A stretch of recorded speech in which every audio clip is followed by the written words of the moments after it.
right, so we had a little bit of trouble with the finish of the sermon on Sunday. It was not meant or intended to be a cliffhanger to get people to tune in again to something. Maybe the guys had just I had gone too long, and the guys were like, "It's time to cut that guy off.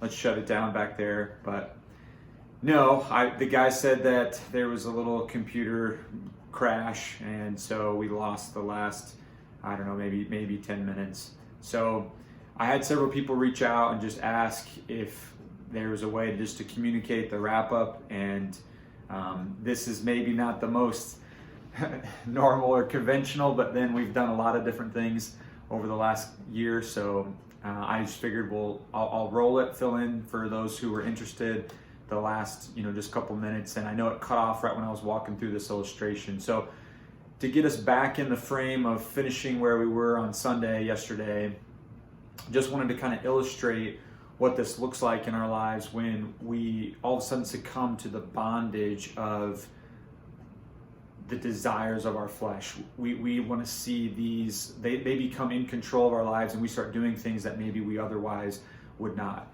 And an illustration of this I think we can see with our kids, but this is also true of us as adults too. This happens in an adult, this happens with men in conversations, but basically, with our kids, there will be an honest moment within a house where something funny happens in the course of life. In a genuine, honest, sincere moment of life, something funny happens, and our kids are drawn to that humor. We all are, really, but let's say it's this illustration with our kids. They're drawn to this humor, and in their desire to want to see the humor continue, they try to fuel that in their own self-efforts. And usually with our children, what does that mean? That means it resorts to bathroom humor or some silly foolishness. But oftentimes what you'll see our kids do too is they test the boundaries of what has been allowed for language or speech within the home. Meaning words that we as parents have said, don't say this, all of a sudden our kids are using those words, and they're getting into this foolish, silly, out of control place because they're like starved. They're hungry to see this humor and this laughter that they're enjoying continue. And they really at that moment do whatever they can at all costs to see it continue. And that's really, I think, a good picture for us of what happens when we see our flesh take over, when we see our selfish desires driving our life, our motives, our actions, our attitudes, our speech. And when we really see that corrupting of the fruit of the Spirit, we want to see these things like love, joy, and peace continue, but our flesh corrupts them. And in that corruption, we see this shift of self-control take place, where all of a sudden, as you see in this illustration with our kids, they're not in control anymore. There's not a God-given, God-placed self-control in place anymore. Now they are given over to a lack of self-control. It now has control over them. And God's seeking to instruct us on how to walk and live with maximum enjoyment in life, but that comes from living with and under the self-control fruit producing that we see from the Spirit at work within our lives. And so every fruit we have examined in this study, our world, our adversary, our flesh seeks to corrupt, and it seeks to counterfeit it in some way that really leaves it short of what God's intended purpose for us is. And as we wrap this up, really all that was left then is the conclusion. I'm trying to throw the slides up here behind me. Hopefully in the video you'll be able to make that out. But I mentioned this in our series with the fruit of the Spirit, that really some people in their handling of the fruit of the Spirit will tie everything to love. That here you have the fruit of the Spirit is love, and then everything kind of flows or is in subjection to love.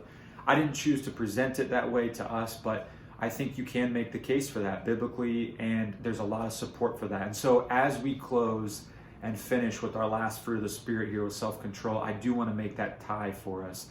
Because specifically in this area of self-control, I think you can see that connection, and I think it opens up our mind to how important God's love is within us. So another final illustration would be that I love Coke, soda pop, and as a result of that, you're like anything in our lives. We're constantly in this balance of self-control, even with things that we like that we may know aren't maybe the greatest for us.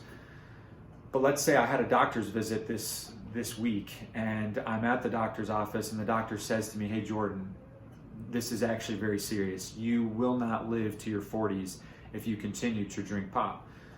And so he says, "You're going to need to cut this out. This is going to be something you're going to have to stop immediately."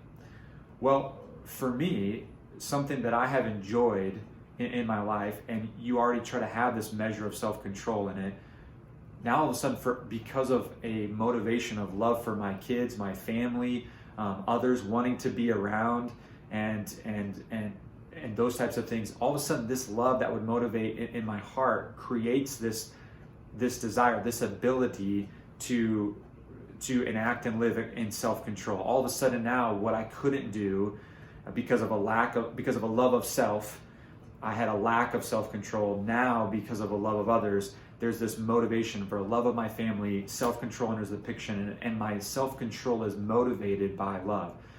Now, that illustration is a little incomplete, but what I think it does at least help us see is that's God's intention. When the love of God fills us, all of a sudden self-control becomes that governor in our life, because we all of a sudden say, "I don't want to live like that anymore. I don't want this to be a part of my life anymore."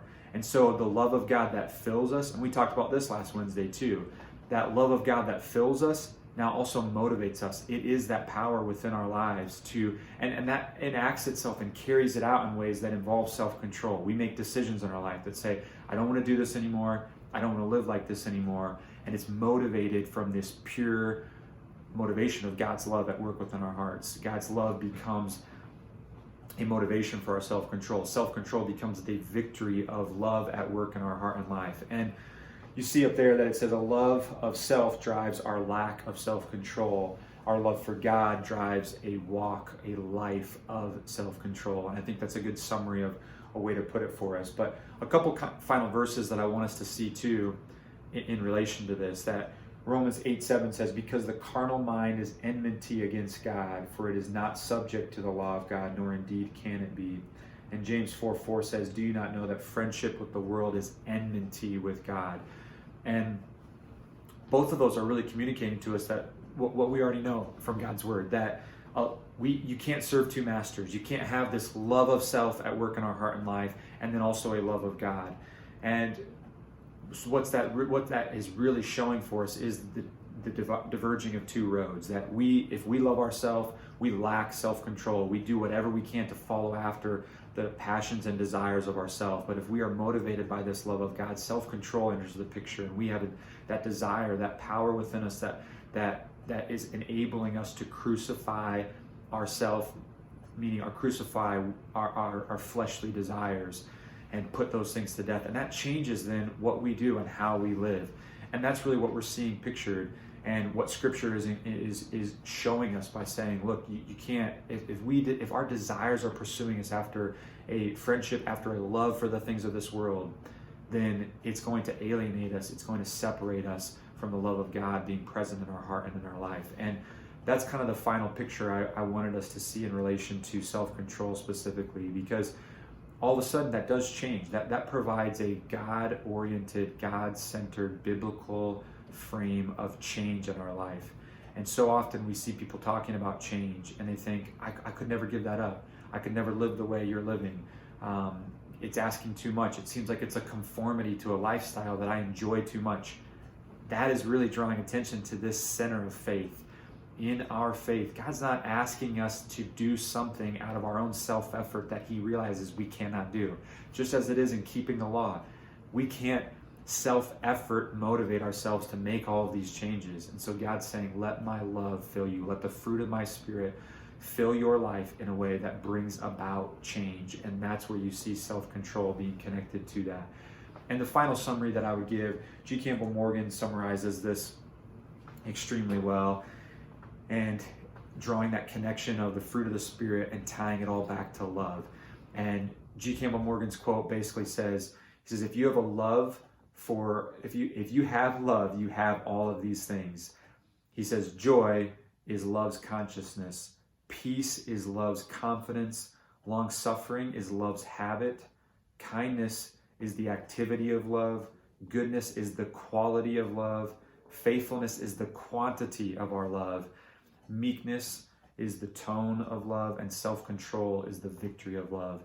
And I think that's a great way to put it. It really shows us how when God's love fills our heart and life, it does motivate. These fruit of the Spirit become evident. And again, I think it's worth mentioning that these work in harmony one with another, that God's Spirit fills us. And as we walk in the Spirit and endeavor to do that, the fruit of the Spirit overflows in our life. We see that produced within us, and it produces change. And it's change that's motivated from God's power, God's Spirit at work within us, not a self-effort.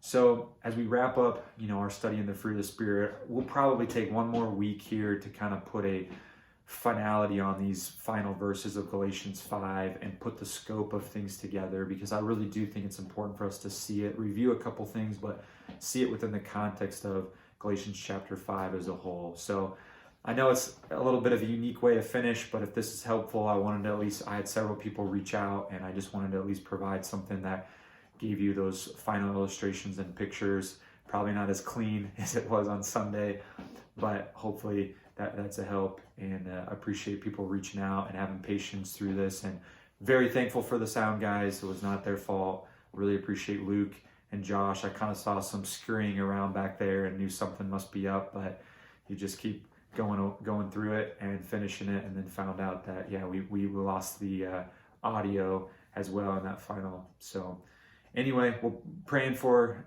the church family this week. Look forward to our time in the Word on Wednesday, and then getting back together on Sunday.